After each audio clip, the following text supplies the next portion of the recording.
Bismillahirrahmanirrahim. Assalamualaikum warahmatullahi wabarakatuh. My name is Ahmadi Rahman Agus.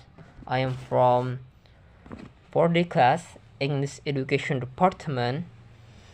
So today I will explain to you about konsep dasar manajemen kelas and manajemen kelas major with Sir Nuardi, SPD, MPD. The first is komponen-komponen keterampilan dalam manajemen kelas. Pada umumnya, komponen-komponen keterampilan yang harus dimiliki oleh seorang guru dapat dibagi menjadi dua bagian. Yang pertama yaitu keterampilan penciptaan dan pemeliharaan kondisi belajar.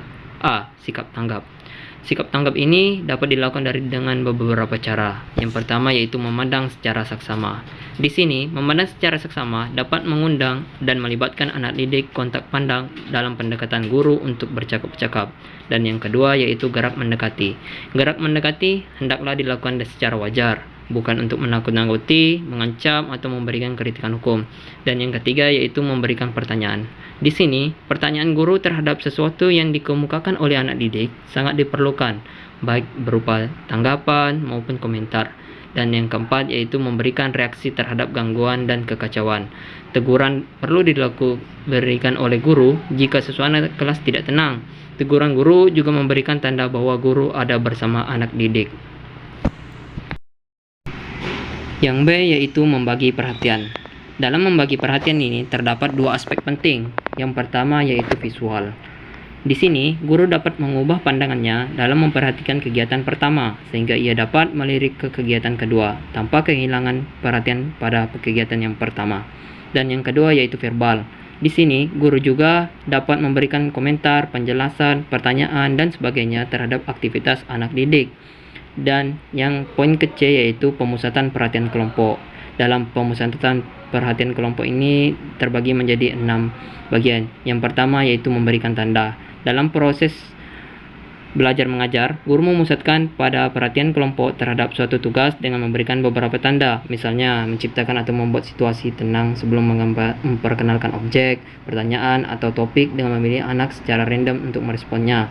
Dan yang kedua yaitu pertanggungjawaban. Di sini, guru meminta pertanggungjawaban atas anak didik atas kegiatan dan keterlibatannya dalam suatu kegiatan. Setiap anak didik sebagai anggota kelompok harus bertanggung jawab terhadap kegiatannya sendiri. Yang ketiga yaitu pengarahan dan petunjuk yang jelas. Di sini, guru harus seringkali memberikan pengarahan dan petunjuk yang jelas dan singkat dalam memberikan pelajaran kepada anak didik, sehingga tidak terjadi kebingungan pada diri anak didik. Dan yang keempat yaitu penghentian. Tidak semua gangguan tingkah laku dapat dicegah atau dihindari. Yang perlu dilakukan di sini adalah guru dapat menanggulangi terhadap anak didik yang nyata-nyata melanggar atau mengganggu untuk aktif dalam kegiatan di kelas. Dan yang kelima yaitu penguatan. Di sini, untuk menanggulangi anak didik yang mengganggu atau tidak melakukan tugas, dapat dilakukan memberikan penguatan yang dipilih sesuai dengan masanya. Dan yang terakhir yaitu kelancaran. Kelancaran atau kemajuan anak didik dalam belajar ini bahwa anak didik dapat memusatkan perhatiannya pada pelajaran yang diberikan kelas. Adapun beberapa cara kesalahan yang harus dihindari oleh guru. Yang pertama yaitu campur tangan yang berlebihan atau ini disebut dengan teacher instruction. Dan yang kedua yaitu kelenyapan yaitu fadway. Yang ketiga yaitu penyimpangan atau digression. Yang keempat yaitu ketidakterpaan berhenti dan memulai pekerjaan. Dan yang kelima itu packing. Dan poin kedua yaitu keterampilan pengembangan kondisi belajar. A. Modifikasi tingkah laku. Guru menganalisis tingkah laku anak didik yang mengalami masalah atau kesulitan dan berusaha memodifikasi tingkah laku tersebut dengan mengindikasikan pemberian penguatan secara sistematis. Dan yang kedua yaitu pendekatan pemecahan masalah kelompok. Guru dapat menggunakan pendekatan pemecahan masalah kelompok dengan beberapa cara, yaitu pertama, memperlancar tugas-tugas, mengusahakan terjadinya kerjasama yang baik dalam pelaksanaan tugas. Dan yang kedua yaitu memelihara kegiatan-kegiatan kelompok dengan memelihara dan memulihkan semangat anak didik dan menangani konflik yang timbul. Yang C yaitu menemukan dan memecahkan tingkah laku yang menimbulkan masalah.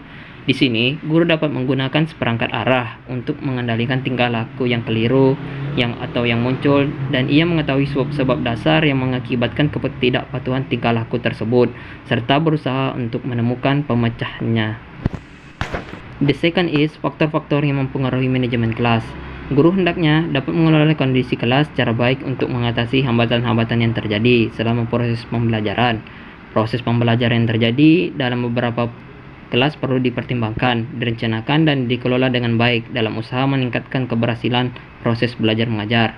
Adapun beberapa faktor yang mempengaruhi perwujudan manajemen kelas antara lain. Yang pertama yaitu faktor dinamika kelas. Lingkungan fisik tempat belajar mempunyai pengaruh penting terhadap hasil pembelajaran. Lingkungan fisik juga mempunyai keuntungan dan memenuhi syarat minimal mendukung meningkatnya intensitas proses pembelajaran dan mempunyai pengaruh positif terhadap pencapaian tujuan pembelajaran. Lingkungan fisik juga yang dimaksud meliputi A. Ruangan tempat berlangsungnya proses belajar mengajar.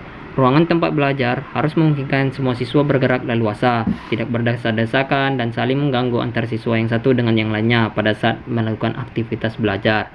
Adapun syarat-syarat kelas yang baik antara lain. Yang pertama, rapi, bersih, sehat, dan tidak lembab. Yang kedua yaitu cukup cahaya dan sirkulasi udara. Yang ketiga yaitu sirkulasi udara cukup. Yang keempat, perabot dalam keadaan baik, cukup jumlahnya dan ditata dengan rapi. Yang kelima yaitu jumlah siswa tidak lebih dari 40 orang. Yang keenam, ukuran ruang kelas 8 meter kali 7 meter. Yang ketujuh, dapat memberikan keleluasaan gerak, komunikasi, pandangan, dan pendengaran. Yang kedelapan yaitu pengaturan perabot agar memungkinkan guru dan siswa dapat bergerak leluasa. Dan yang terakhir yaitu daun jendela tidak mengganggu lalu lintas. Yang B, pengaturan tempat duduk. Dalam mengatur tempat duduk, yang penting adalah memungkinkan terjadinya tatap muka. Dengan demikian, guru dapat mengontrol tingkah laku siswa di kelas. Adapun beberapa pola yang dapat digunakan dalam pengaturan tempat duduk. Yang pertama yaitu pola berderet atau berbaris berjajar. Di sini, tipe pengaturan tempat duduk seperti ini sangat cocok untuk pembelajaran formal. Semua siswa duduk dalam deretan lurus dengan siswa yang tertinggi duduk di belakang dan yang pendek duduk di depan.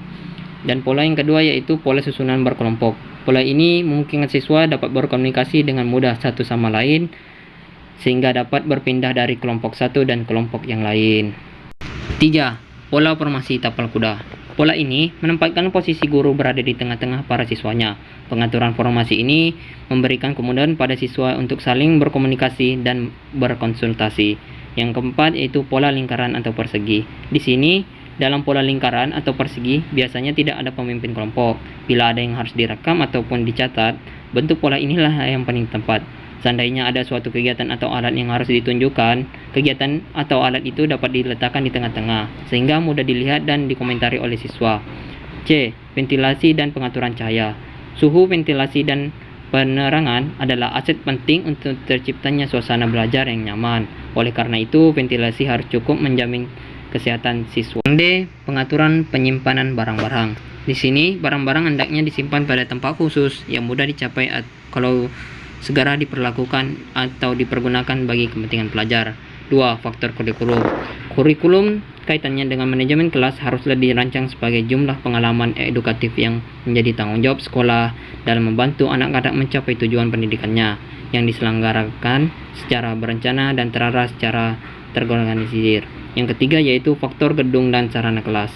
Di sini, perencanaan dalam membangun sebuah gedung untuk membangun sekolah berkenaan dengan jumlah dan luas setiap ruangan, letak, dan dekorasinya yang harus disesuaikan dengan kurikulum yang digunakan. Yang keempat yaitu faktor guru atau pengajar. Di sini, guru adalah orang yang bekerja dalam bidang pendidikan dan pembelajaran yang bertanggung jawab dalam membantu anak mencapai kedewasaannya masing-masing. Dan yang terakhir adalah faktor murid. Di sini, murid merupakan unsur kelas yang memiliki perasaan kebersamaan atau disebut juga dengan sense of collective. Merupakan kondisi yang penting dalam menciptakan kelas yang dinamis. Oleh karena itu, murid harus memiliki perasaan yang bisa diterima atau disebut dengan sense of membership terhadap kelasnya agar mampu ikut serta dalam kegiatan di kelas. Dan terdapat beberapa faktor yang harus diperhatikan oleh guru untuk menemukan sikap murid seperti di atas, karena berpengaruh dalam pengolahan murid sebagai anggota kelas. Secara umum, faktor tersebut digolongkan menjadi dua, yaitu faktor intern dan faktor extern. Faktor intern siswa berkaitan dengan masalah emosi, pikiran, dan perilaku. Kepribadian siswa yang unik menyebabkan siswa berbeda dari berbagai aspek, yaitu perbedaan biologis, intelektual, dan psikologis. Sedangkan faktor ekstern siswa terkait dengan pengelolaan suasana lingkungan, belajar, penempatan siswa, pengelompokan kelas, dan jumlah siswa di kelas. I think that's all for me. Assalamualaikum warahmatullahi wabarakatuh. Thank you.